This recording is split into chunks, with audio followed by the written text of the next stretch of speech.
हरे कृष्ण। कुछ लोग कहते हैं ना, मन चंगा तो कटौती में गंगा।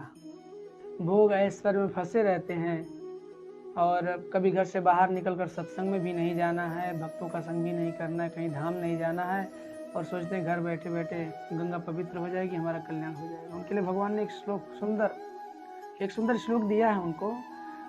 अध्याय 2 श्लोक संख्या 44। भोग ऐश्वर्य प्रसक्ता नाम तया अपहृत चेतसाम व्यवसाय आत्मिका विद्धि समाधौ न विधीयते। बहुत सुंदर।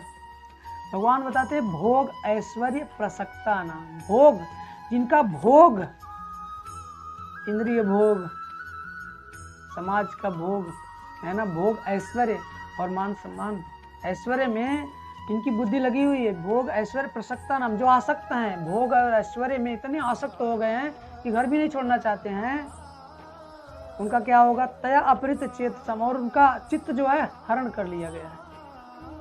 क्योंकि उनका चित्त कहाँ भोग और ऐश्वर्य के माध्यम से हरण कर लिया गया है, तो जब तक वह चित्त बाहर नहीं आएगा और भगवान में नहीं लगेगा तब तक कल्याण कैसे हो सकता है? बोलने से कुछ नहीं होता है, करना पड़ता है ना।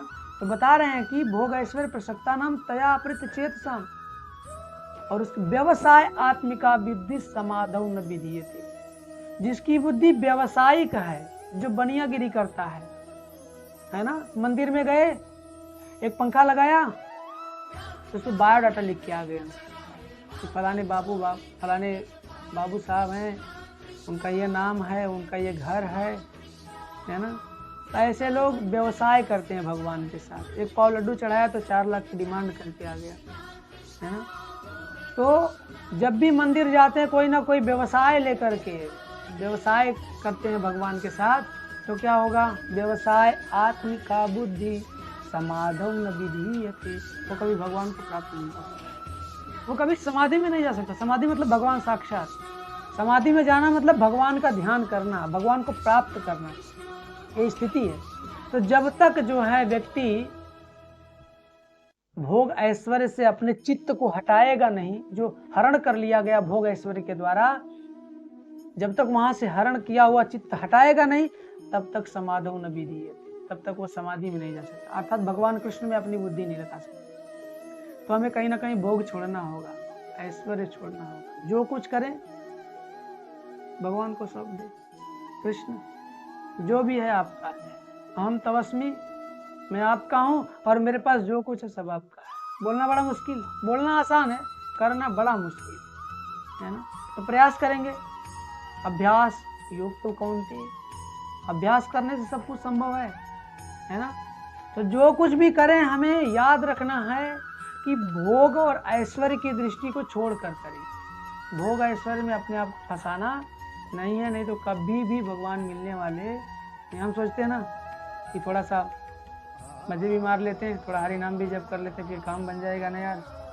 आपने बाइक चलाया है ना, तो बाइक में एक्सीलेटर भी है और ब्रेक भी है, और दोनों पे पैर हो, ब्रेक पे भी पैर हो, एक्सीलेटर खूब दबा रहे हो, गाड़ी आगे जाएगी?